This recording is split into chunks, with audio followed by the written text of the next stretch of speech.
Hi friends, welcome back to pharma medicine ಅನ್ನೋ YouTube channel. ಇವತ್ತು ನಾನು ವಿಡಿಯೋದಲ್ಲಿ ನಿಮಗೆ ಜಿಪ್ಯಾಟ್ ಎಕ್ಸಾಮ್ಗೆ ಹೇಗೆ ಓದಬೇಕು, ಯಾವ್ಯಾವ ಟಿಪ್ಸ್ ಇದೆ ಆ್ಯಂಡ್ ಟ್ರಿಕ್ಸ್ ಇದೆ ಅಂತ ಹೇಳ್ಕೊಡ್ತೀನಿ. ವಿಡಿಯೋನ ಕೊನೆವರೆಗೂ ನೋಡಿ, ವಿಡಿಯೋನ ಸ್ಕಿಪ್ ಮಾಡಬೇಡಿ. ಇದಕ್ಕಿಂತ ಮುಂಚೆ ಇದುವರೆಗೂ ನಮ್ಮ ಚಾನಲ್ಗೆ ಸಬ್ಸ್ಕ್ರೈಬ್ ಮಾಡ್ಕೊಳ್ಳಿ. ಆ್ಯಂಡ್ ಲಾಸ್ಟ್ 2 ವಿಡಿಯೋಸಲ್ಲಿ ಜಿಪ್ಯಾಟ್ ಎಕ್ಸಾಮ್ ಕಂಪ್ಲೀಟ್ ಇನ್ಫಾರ್ಮೇಷನ್ ಕೊಟ್ಟಿದೆ. ಆ್ಯಂಡ್ ಇನ್ನೊಂದು ವಿಡಿಯೋದಲ್ಲಿ ಜಿಪ್ಯಾಟ್ ಬುಕ್ಸ್ ಯಾವ್ದು ಓದಬೇಕು, ಸ್ಟ್ಯಾಂಡರ್ಡ್ ಬುಕ್ಸ್ ಯಾವುದಿದೆ, ಸ್ಟಡಿ ಮೆಟೀರಿಯಲ್ಸ್ ಅಂತ ಹೇಳ್ಕೊಟ್ಟಿದೆ. ಸೊ ಈ ವಿಡಿಯೋದಲ್ಲಿ ಟಿಪ್ಸ್ ಆ್ಯಂಡ್ ಟ್ರಿಕ್ಸ್ ಆಗಿ ಕಲಿಯೋಣ. Okay, first understand the GPAT exam pattern and syllabus. So ನೀವು ಯಾವುದೇ ಎಕ್ಸಾಮ್ ಓದಿ ಫಸ್ಟ್ ಸಿಲೆಬಸ್ ಏನಿದೆ ಅಂತ ನೋಡಿ. ಓಕೆ, NTA ವೆಬ್ಸೈಟ್ ಇಂದ ಜಿಪ್ಯಾಟ್ ಸಿಲೆಬಸ್ ಡೌನ್ಲೋಡ್ ಮಾಡ್ಕೊಳ್ಳಿ. ಫಸ್ಟ್ ಜಿಪ್ಯಾಟ್ ಸಿಲೆಬಸ್ ನ ಒಂದ್ಸಲ ಓದಿ, ಏನೇನಿದೆ, ಏನೇನು ಸಬ್ಜೆಕ್ಟ್ ಇದೆ, ಯಾವ್ಯಾವ ಟಾಪಿಕ್ಸ್ ಇದೆ, ನಾವೇನೇನು ಓದಬೇಕು ಅಂತ. And exam pattern total 125 questions ಇರುತ್ತೆ, 500 ಮಾರ್ಕ್ಸ್ ಇರುತ್ತೆ. ಅಂಡ್ ಇದ್ರಲ್ಲಿ ನೆಗೆಟಿವ್ ಮಾರ್ಕಿಂಗ್ ಸಹ ಇದೆ. ಈಚ್ ರಾಂಗ್ ಆನ್ಸರ್ಗೆ -1 ಮಾರ್ಕ್ಸ್. ಅಂಡ್ ಮೇಜರ್ ಸಬ್ಜೆಕ್ಟ್ಸ್ ಇದೆ ಅಲ್ವಾ, pharmaceutics, pharmacology and pharmaceutical chemistry and pharmacognosy. So ಈ 4 ಸಬ್ಜೆಕ್ಟ್ ಇಂದಾನೆ ಜಾಸ್ತಿ ಮಾರ್ಕ್ಸ್ ಬರೋದು. ಸೊ ಫಸ್ಟ್ ಸಿಲೆಬಸ್ ಅರ್ಥ ಮಾಡ್ಕೊಳ್ಳಿ ಅಂಡ್ ಎಕ್ಸಾಮ್ ಪ್ಯಾಟರ್ನ್ ಅರ್ಥ ಮಾಡ್ಕೊಳ್ಳಿ. ಇದು ಒಂದು ಫಸ್ಟ್ ಟಿಪ್ ಆಗಿತ್ತು. Next, prioritise important topics. Okay, ಇವು ಮೇಜರ್ ಸಬ್ಜೆಕ್ಟ್ಸು. ಇದರಲ್ಲಿ ಯಾವ್ದು ಇಂಪಾರ್ಟೆಂಟ್ ಟಾಪಿಕ್ಸ್ ಇದೆ ಅದನ್ನ ಓದಬೇಕು. ಫಸ್ಟ್ ಫಾರ್ಮಾಸ್ಯೂಟಿಕ್ಸ್ ಅಲ್ಲಿ drug delivery system, preformulation studies and biopharmaceutics. Pharmaceutics ಅಲ್ಲಿ ಮೈನ್ ಆಗಿ ಇಂಡಸ್ಟ್ರಿಯಲ್ ಫಾರ್ಮಸಿ ಜಾಸ್ತಿ ಕ್ವಶನ್ಸ್ ಕೇಳ್ತಾರೆ. ಎಕ್ಸಾಂಪಲ್ ಟ್ಯಾಬ್ಲೆಟ್ಸ್, ಕ್ಯಾಪ್ಸೂಲ್ಸ್, ಇದ್ರ ಮೇಲೆ ಜಾಸ್ತಿ ಕ್ವಶನ್ಸ್ ಇರುತ್ತೆ. ಓಕೆ, ಹಂಗ್ ಓದಿ. ಅಂಡ್ ನೆಕ್ಸ್ಟ್ ಫಾರ್ಮಕಾಲಜಿಯಲ್ಲಿ ಫಸ್ಟ್ ಫಾರ್ಮಕಾಲಜಿ ನೀವು ಸ್ಟಾರ್ಟ್ ಮಾಡ್ತೀರಾ ಅಂದ್ರೆ ಜನರಲ್ ಫಾರ್ಮಕಾಲಜಿ ಫಸ್ಟ್ ಕಂಪ್ಲೀಟ್ ಮಾಡಿ. ಅದರಲ್ಲಿ ಫಸ್ಟ್ ಫಾರ್ಮಕೋಕೈನೆಟಿಕ್ಸ್ ಅಂಡ್ ಫಾರ್ಮಕೋಡೈನಮಿಕ್ಸ್. ಫಾರ್ಮಕೋಕೈನೆಟಿಕ್ಸ್ ಅಲ್ಲಿ absorption, distribution, metabolism and elimination. So ಎಲ್ಲ ಫಸ್ಟ್ ಪರ್ಫೆಕ್ಟ್ ಆಗಿ. ಅಂಡ್ ಫಾರ್ಮಕೋಡೈನಮಿಕ್ಸ್ ಅಲ್ಲಿ ಮೆಕಾನಿಸಮ್ ಆಫ್ ಆಕ್ಷನ್ ಓದಿ ಅಂಡ್ ರಿಸೆಪ್ಟರ್ಸ್ ಬಗ್ಗೆ ಕಂಪ್ಲೀಟ್ ಆಗಿ ತಿಳ್ಕೊಳ್ಳಿ. ಆಮೇಲೆ drugs acting and different systems ಓದ್ತೀರಾ. Central nervous system, autonomic nervous system, ಈ ತರ ಗ್ಯಾಸ್ಟ್ರೋ ಇಂಟೆಸ್ಟಿನಲ್ ಸಿಸ್ಟಮ್, ಈ ತರ ಇವು ಓದ್ಬೇಕಂದ್ರೆ ಫಸ್ಟ್ ನೀವು ಅದ್ರದ್ದು ಕ್ಲಾಸಿಫಿಕೇಶನ್ ಓದಿ. ಆಮೇಲೆ mechanism of action, adverse effects, therapeutic uses, ಆಮೇಲೆ ಫಾರ್ಮಕಾಲಜಿಕಲ್ ಆಕ್ಷನ್ಸ್, ಡ್ರಗ್ ಇಂಟ್ರಾಕ್ಷನ್ಸ್, ಇವೆಲ್ಲ ಓದಿ. ಓಕೆ, ಫಸ್ಟ್ ಕ್ಲಾಸಿಫಿಕೇಶನ್ ಪರ್ಫೆಕ್ಟ್ ಆಗಿ ಆಮೇಲೆ ಎಲ್ಲ ಓದ್ತಾ ಹೋಗಿ. ಓಕೆ, ಇಷ್ಟು ಫಾರ್ಮಕಾಲಜಿ. ಅಂಡ್ ಕೆಮಿಸ್ಟ್ರಿಯಲ್ಲಿ MCಯಲ್ಲಿ ಸ್ಟ್ರಕ್ಚರ್ ಆಕ್ಟಿವಿಟಿ ರಿಲೇಶನ್ಶಿಪ್ ಅನ್ನೋದು ತುಂಬಾ ಇಂಪಾರ್ಟೆಂಟ್. ಇದ್ರ ಮೇಲೆ ಜಾಸ್ತಿ ಫೋಕಸ್ ಮಾಡಿ. ಓಕೆ, MCಯಲ್ಲೂ ಅಷ್ಟೇ ನೀವು ಫಸ್ಟ್ ಸ್ಟ್ರಕ್ಚರಲ್ ಕ್ಲಾಸಿಫಿಕೇಶನ್ ನ ಓದಿ, ಆಮೇಲೆ ಅದು ಸ್ಟ್ರಕ್ಚರ್ಸ್, ಸಿಂಥಸಿಸ್ ಓದ್ಬೇಕು. ಅಂಡ್ ಸ್ಪೆಕ್ಟ್ರೋಸ್ಕೋಪಿಯಲ್ಲಿ ಎವ್ರಿ ಇಯರ್ 1 or 2 ಕ್ವಶನ್ಸ್ ಬಂದೇ ಬರುತ್ತೆ. ಅಂಡ್ ಕೆಮಿಕಲ್ ರಿಯಾಕ್ಷನ್ಸ್ ಅಲ್ಲಿ ನೇಮಿಂಗ್ ರಿಯಾಕ್ಷನ್ಸ್ ತುಂಬಾ ಇಂಪಾರ್ಟೆಂಟ್. ಅದರಲ್ಲಿ ಸ್ಟಾರ್ಟಿಂಗ್ ಮೆಟೀರಿಯಲ್ ಕೇಳ್ಬೋದು, ರಿಯಾಕ್ಟೆಂಟ್ ಕೇಳ್ಬೋದು ಅಂಡ್ ಪ್ರಾಡಕ್ಟ್ ಕೇಳ್ಬೋದು. ಸೊ ನೇಮಿಂಗ್ ರಿಯಾಕ್ಷನ್ಸ್ ತುಂಬಾ ಇಂಪಾರ್ಟೆಂಟ್, ಇದನ್ನ ಹೆಚ್ಚು ಫೋಕಸ್ ಮಾಡಿ. ಅಂಡ್ ನೆಕ್ಸ್ಟ್ ಫಾರ್ಮಕಾಗ್ನಸಿಯಲ್ಲಿ medicinal plants, phytochemicals and traditional systems of medicine. Okay, ಇದರಲ್ಲಿ ಡ್ರಗ್ ಕೊಟ್ಟು ಅದ್ರದ್ದು biological source or family or users ಯಾವ್ದಾದ್ರು ಕೇಳ್ಬೋದು. ಸೊ ಆಲ್ಕಲೈಡ್ಸ್, ಗ್ಲೈಕೋಸೈಡ್ಸ್, ಈ ತರ ಎಲ್ಲದ್ರದ್ದು ಡ್ರಗ್ಸ್ ನ ನೀವು ಲಿಸ್ಟ್ ಮಾಡ್ಕೊಂಡು ಬಯೋಲಾಜಿಕಲ್ ಸೋರ್ಸ್ ಅಂಡ್ ಫ್ಯಾಮಿಲಿನ ಪ್ರಾಕ್ಟೀಸ್ ಮಾಡಿ. Okay,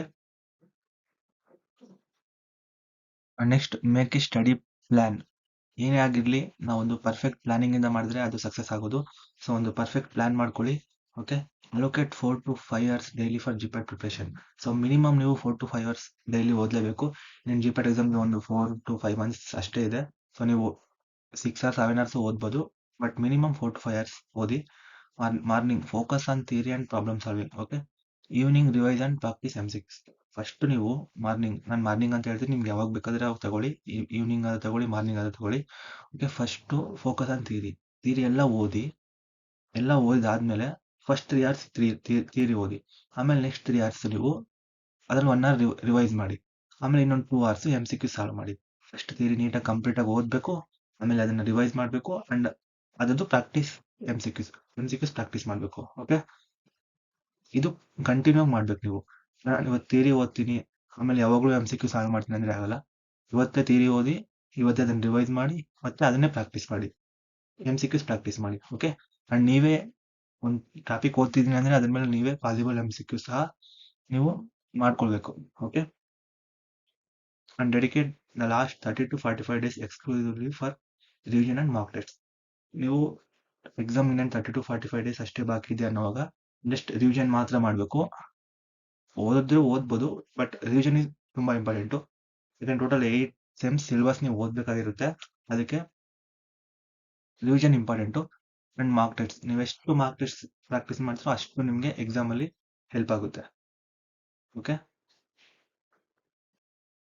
next use memory aids and mnemonics. Mnemonics help memorize complex drug classifications or pharmacological actions. So ತುಂಬಾ pharmacological classifications ಇದೆ.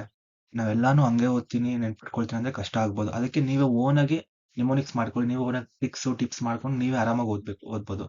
ಎಲ್ಲಾನು ಹಂಗೆ ನೆನ್ಪಿಟ್ಕೊಳ್ಳೋದಂದ್ರೆ ತುಂಬಾ ಕಷ್ಟ. ಒಂದು ಕ್ಲಾಸಲ್ಲೇ ಎಷ್ಟೋ ಡಗ್ಸ್ ಬರುತ್ತೆ, ಡಿಫ್ರೆಂಟ್ ಡಗ್ಸ್ ಇರುತ್ತೆ. ಅದನ್ನೆಲ್ಲ ಮೆಮರೈಸ್ ಮಾಡೋದು ಕಷ್ಟ ಆಗುತ್ತೆ. ಅದಕ್ಕೆ ಇದನ್ನ ನಿಮೋನಿಕ್ಸ್ ಮಾಡ್ಕೊಳ್ಳಿ. ನೋಡಿ, for example anticholinergic drugs ABCD ಅಂತ ಕೊಟ್ಟಿದ್ದೀನಿ.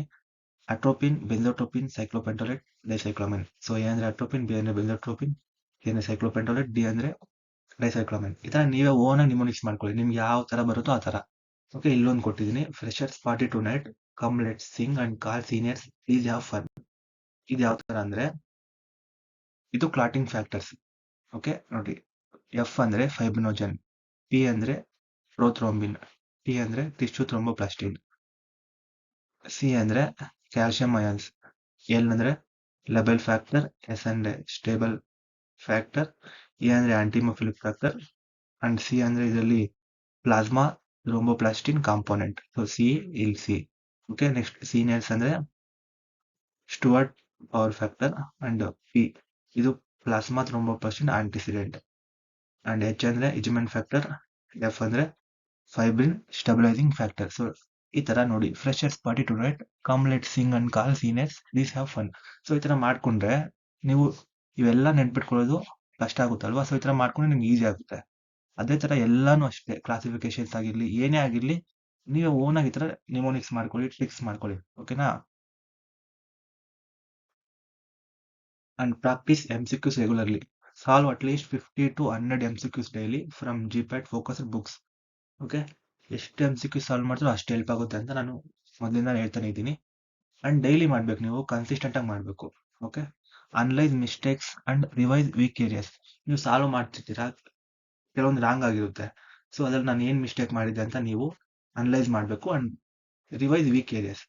ಸೊ ನೀವು ಸಾಲ್ವ್ ಮಾಡ್ತಿರ್ತೀರಾ, ಯಾವುದೋ ಒಂದು ಟಾಪಿಕ್ ಅಲ್ಲಿ ಪದೇ ತಪ್ಪು ಮಾಡ್ತಿದ್ದೀರಾ, ಅದ್ರ ಮೇಲೆ ಹೆಚ್ಚು ಫೋಕಸ್ ಮಾಡಿ, ಹೆಚ್ಚು ಓದಿ ಅದನ್ನ ಪರ್ಫೆಕ್ಟ್ ಆಗಬೇಕು. Use online platforms or apps for topic wise MCQ practice. ಅದೇ ಯಾವ್ದಾದ್ರು ಟೆಸ್ಟ್ ಸೀರೀಸ್ ನೀವು ತಗೊಳ್ಳಿ ಅಂಡ್ ಟೆಸ್ಟ್ ಅಟೆಂಡ್ ಮಾಡಿ. ಅದ್ರಲ್ಲಿ ರ್ಯಾಂಕಿಂಗ್ ಎಲ್ಲ ಕೊಡ್ತಾರೆ, ಅವಾಗ ನೀವು ಇನ್ನಷ್ಟು ಮೋಟಿವೇಟ್ ಆಗಿ ಓದ್ಬೋದು. Okay, and next revise with flow charts and tables. Summarise important topics in flow charts, tables and diagrams. ಇವಾಗ ಫಾರ್ ಎಕ್ಸಾಂಪಲ್ ಫಾರ್ಮಕಾಲಜಿಕಲ್ ಕ್ಲಾಸಿಫಿಕೇಶನ್ ಅನ್ಕೊಳ್ಳಿ, ಇದನ್ನ ಒಂಥರ ಫ್ಲೋ ಚಾರ್ಟ್ ಅಲ್ಲಿ ಬರ್ಕೊಳ್ಳೋದು. ಇವಾಗ ಪ್ಯಾಥೋಫಿಸಿಯಾಲಜಿ ಆಫ್ ಸಮ್ ಡಿಸೀಸ್ ನ ಥಿಯರಿ ತರ ಬರ್ಕೊಂಡ್ರೆ ಅರ್ಥ ಆಗಲ್ಲ, ಒಂದು ಫ್ಲೋ ಚಾರ್ಟ್ ತರ ಬರ್ಕೊಂಡ್ರೆ ಈಸಿಯಾಗಿ ಅರ್ಥ ಆಗುತ್ತೆ. ಅಂಡ್ ಟೇಬಲ್ಸ್, ನೀವೇ ಓನಾಗಿ ಟೇಬಲ್ಸ್ ಮಾಡ್ಕೊಬೇಕು. ಈಗ ಫಾರ್ ಎಕ್ಸಾಂಪಲ್ ಫಾರ್ಮಕಾಗ್ನಸಿಯಲ್ಲಿ ಬಯಾಲಜಿಕಲ್ ಸೋರ್ಸ್, ಫ್ಯಾಮಿಲಿ, ಮತ್ತೆ ಅದು ಯಾವ ಕ್ಲಾಸಲ್ಲಿ ಬರುತ್ತೆ ಅಂಡ್ ಅದ್ರ ಯೂಸಸ್ ಒಂಥರ ಟೇಬಲ್ ತರ ಮಾಡ್ಕೊಂಡ್ರೆ ನಿಮ್ಗೆ ಈಸಿ ಆಗುತ್ತೆ. ಅಂಡ್ ಡಯಾಗ್ರಾಮ್ಸ್ ನ ಪ್ರಾಕ್ಟೀಸ್ ಮಾಡಬೇಕು.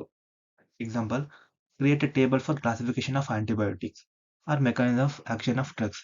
ಓಕೆ, ಫಾರ್ ಎಕ್ಸಾಂಪಲ್ ಆಂಟಿಬಯೋಟಿಕ್ಸ್ ಅಲ್ಲಿ ತಗೊಂಡ್ರೆ, ಈಗ ಪೆನಿಸಿಲಿನ್ಸ್ ಮೆಕಾನಿಸಮ್ ಆಫ್ ಆಕ್ಷನ್ ಏನಂದ್ರೆ ಸೆಲ್ ವಾಲ್ ಸಿಂಥೆಸಿಸ್ ನ ಇನ್ಹಿಬಿಟ್ ಮಾಡೋದು. ಅಂಡ್ ಇದೇ ತರ ಬೇರೆದು ಟೆಟ್ರಾಸೈಕ್ಲಿನ್ ತಗೊಂಡಿ, ಅದು ಪ್ರೋಟೀನ್ ಸಿಂಥೆಸಿಸ್ ನ ಇನ್ಹಿಬಿಟ್ ಮಾಡೋದು. ಸೊ ಈ ತರ ಪೆನಿಸಿಲಿನ್ಸ್, ಈ ತರ ಕ್ಲಾಸ್ ಎಲ್ಲ ಒಂದ್ ಕಡೆ, ಅದು ಮೆಕಾನಿಸಮ್ ಆಫ್ ಆಕ್ಷನ್ ಒಂದ್ ಕಡೆ ಬರ್ಕೊಂಡ್ರೆ ನಿಮ್ಗೆ ಈಸಿ ಆಗುತ್ತೆ. Okay, and next focus on numerical problems. Practice dose calculations, dilutions and isotonic solutions and pharmaceutical numericals. So dose calculations ಮೇಲೆ ಎವ್ರಿ ಇಯರ್ ಕೇಳ್ತಾರೆ. ಸೊ ಇದ್ರ ಮೇಲೆ ಹೆಚ್ಚು ಫೋಕಸ್ ಮಾಡಿ. ಇದೆ Young's formula, Reed's formula, Bastedo's formula and surface area. So ಈ formulas ಮೇಲೆ problems ಕೇಳ್ತಾರೆ, ಅದನ್ನ ಹೆಚ್ಚು ಫೋಕಸ್ ಮಾಡಿ. ಅಂಡ್ ಒಂದ್ ಕ್ವಶನ್ ಅಂತ ಫಿಕ್ಸ್ ಇರುತ್ತೆ. ಓಕೆ, ಇದನ್ನ ಪ್ರಾಕ್ಟೀಸ್ ಮಾಡಿದ್ರೆ ಒಂದು ಕ್ವಶನ್ ಫಿಕ್ಸ್ ಆಗುತ್ತೆ. Okay, and refer to previous year question papers. Solve at least 5 to 10 years of previous year papers. Identify recurring topics and patterns. Last 5 to 10 years papers ನ solve ಮಾಡಿ. GPAT 2010 ಇಂದ ಅನ್ಕೊಳ್ತೀನಿ GPAT exam ಇರೋದು, ಅದಕ್ಕಿಂತ ಮುಂಚೆ gate ಇತ್ತು. So ಇವಾಗ ಒಂದು 14 years GPAT ಪೇಪರ್ಸ್ ಇದೆ, ಎಲ್ಲಾನು ಸಾಲ್ವ್ ಮಾಡಿ, ಯಾವ್ದು ಬಿಟ್ಬಿಡಿ. ಅದಕ್ಕೆ ಮುಂಚೆ ಗೇಟ್ ಇದೆ, ಗೇಟ್ ಎಕ್ಸಾಮ್ ಸಾಲ್ವ್ ಮಾಡಿ. ಹೆಚ್ಚು MCQ ಸಾಲ್ವ್ ಮಾಡಿದ್ರೆ ಹೆಚ್ಚು ನಿಮಗೆ ಹೆಲ್ಪ್ ಆಗುತ್ತೆ.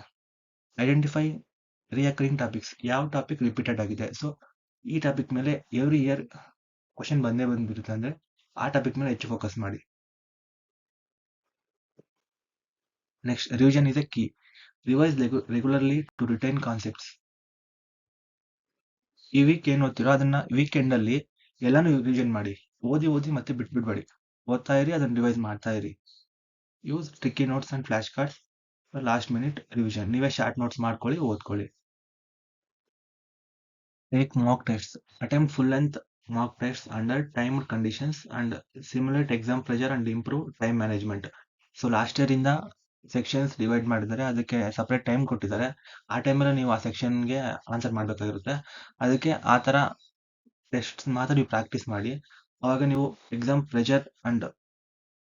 ಪ್ರೆಷರ್ನ ಕಂಟ್ರೋಲ್ ಮಾಡ್ಬೋದು and improve time management. So time ಮ್ಯಾನೇಜ್ಮೆಂಟ್ನ ಇಂಪ್ರೂವ್ ಮಾಡ್ಬೋದು. ಸೊ ಅದಕ್ಕೆ ಆ ಥರ ಮಾರ್ಕ್ ಟೆಸ್ಟ್ನ ನೀವು ಸಾಲ್ವ್ ಮಾಡಿದ್ರೆ ಹೆಲ್ಪ್ ಆಗುತ್ತೆ. Next, healthy study habits. ಇದು main important. Stay consistent and avoid burnout. Take short breaks between study sessions. Maintain a balance diet and adequate sleep. ಏನೇ ಮಾಡಿ ಕನ್ಸಿಸ್ಟೆಂಟ್ ಆಗಿ ಮಾಡಿ. ಕನ್ಸಿಸ್ಟೆಂಟ್ ಆಗಿ ಒಂದು 4 to 5 months ಚೆನ್ನಾಗಿ ಹಾರ್ಡ್ ವರ್ಕ್ ಮಾಡಿದ್ರೆ ಎಕ್ಸಾಮ್ನ ಈಸಿಯಾಗಿ ಕ್ರ್ಯಾಕ್ ಮಾಡ್ಬೋದು. ಕನ್ಸಿಸ್ಟೆಂಟ್ ಆಗಿ ವರ್ಕ್ ಮಾಡಿ. Take short breaks between study sessions. ಓದ್ತಿರುವಾಗ ಕಂಟಿನ್ಯೂ ಆಗಿ ಓದ್ತಿರ್ಬೇಡಿ. ಒಂದು 5 to 10 minutes ಬ್ರೇಕ್ಸ್ ತಗೊಂಡು ಓದಿ. ಸೊ ಮೈಂಡ್ ರಿಫ್ರೆಶ್ ಆಗಿ ಇನ್ನೂ ಚೆನ್ನಾಗಿ ಓದ್ಬೋದು, ಇನ್ನೂ ಚೆನ್ನಾಗಿ ನೆನ್ಪಿಟ್ಕೊಳ್ಬೋದು. Okay, maintain balance diet and adequate sleep. So ಚೆನ್ನಾಗಿ ಊಟ ಮಾಡಿ, ಚೆನ್ನಾಗಿ ನಿದ್ದೆ ಮಾಡಿ. ಸೊ ನಿದ್ದೆನೂ ತುಂಬ ಇಂಪಾರ್ಟೆಂಟು. ನೀವೆಲ್ಲನೂ ನೆನ್ಪಿಟ್ಕೊಳ್ಬೇಕು. ಮೆಮೊರಿ ಪವರ್ ಬೇಕು ಅಂದರೆ ಒಳ್ಳೆ ನಿದ್ದೆ ಮಾಡಿ, ಚೆನ್ನಾಗಿ ಊಟ ಮಾಡಿ, ಚೆನ್ನಾಗಿ ಓದಿ. Next, focus on scoring areas. ಅದೇ prioritize high scoring topics like pharmaceutics, pharmacology, pharmaceutical analysis and pharmaceutical chemistry. Okay, ಏನಂದ್ರೆ ನೀವು ಸ್ಟಾರ್ಟ್ ಮಾಡ್ತಿದ್ದೀನಿ ಅಂದ್ರೆ ನಿಮ್ಗೆ ಯಾವ್ದು ಇಂಟ್ರೆಸ್ಟ್ ಇದೆಯೋ ಅದನ್ನೇ ಫಸ್ಟ್ ಸ್ಟಾರ್ಟ್ ಮಾಡಿ. ಫಾರ್ಮಾಸ್ಯೂಟಿಕ್ಸ್ ಇದ್ರೆ ಫಾರ್ಮಾಸ್ಯೂಟಿಕ್ಸ್ ಸ್ಟಾರ್ಟ್ ಮಾಡಿ, ಫಾರ್ಮಕಾಲಜಿ ಇಂಟ್ರೆಸ್ಟ್ ಇದ್ರೆ ಫಾರ್ಮಕಾಲಜಿ ಸ್ಟಾರ್ಟ್ ಮಾಡಿ. ಫಸ್ಟ್ ಮೇನ್ ನಿಮ್ಮ ಇಂಟ್ರೆಸ್ಟ್ ಇಂಪಾರ್ಟೆಂಟು ಅಂಡ್ ಅದರಲ್ಲಿ ಇಂಪಾರ್ಟೆಂಟ್ ಟಾಪಿಕ್ಸ್ನ ಓದಿ. ಓಕೆ, ಇಷ್ಟು ಜಿಪ್ಯಾಟ್ರಿಸಮ್ಗೆ ಏನೇನು ಟಿಪ್ಸ್ ಅಂಡ್ ಟ್ರಿಕ್ಸ್ ಇದೆ ಅಂತ ಹೇಳ್ಕೊಟ್ಟಿದ್ದೀನಿ. Okay, thank you. ವಿಡಿಯೋ ಒಂದು ಲೈಕ್ ಮಾಡಿ ಅಂಡ್ ನಿಮ್ಮ ಫ್ರೆಂಡ್ಸ್ಗೂ ಸಹ ಶೇರ್ ಮಾಡಿ. ಅಂಡ್ ಇದುವರೆಗೂ ನಮ್ಮ ಚಾನಲ್ಗೆ ಸಬ್ಸ್ಕ್ರೈಬ್ ಮಾಡ್ಕೊಳ್ಳಿ. ಅಂಡ್ ಇನ್ಮೇಲೆ ಜಿಪ್ಯಾಟ್ ಕ್ಲಾಸ್ ಸಹ ಮಾಡ್ತೀನಿ. ಎಲ್ಲ ಇಂಪಾರ್ಟೆಂಟ್ ಟಾಪಿಕ್ಸ್ನ ಕ್ಲಾಸಸ್ ಮಾಡ್ತಾ ಹೋಗ್ತೀನಿ. ಅಂಡ್ ನಿಮಗೆ ಯಾವ ರೀತಿ ಇನ್ಫಾರ್ಮೇಷನ್ ಬೇಕು ಇದನ್ನ ಕಮೆಂಟ್ ಮಾಡಿ ಅಂಡ್ ಆ ಇನ್ಫಾರ್ಮೇಷನ್ನ ವಿಡಿಯೋ ಮಾಡೋಕ್ಕೆ ಟ್ರೈ ಮಾಡ್ತೀನಿ. ಅಂಡ್ ಫಾರ್ಮರ್ ರಿಲೇಟೆಡ್ ಇನ್ಫಾರ್ಮೇಷನ್ ಏನೇ ಆಗಿರಲಿ ಈ ಚಾನಲಲ್ಲಿ ಶೇರ್ ಮಾಡ್ತೀನಿ. ಓಕೆ, ನಮ್ಮ ಚಾನಲ್ಗೆ ಸಬ್ಸ್ಕ್ರೈಬ್ ಮಾಡ್ಕೊಳ್ಳಿ. Thank you.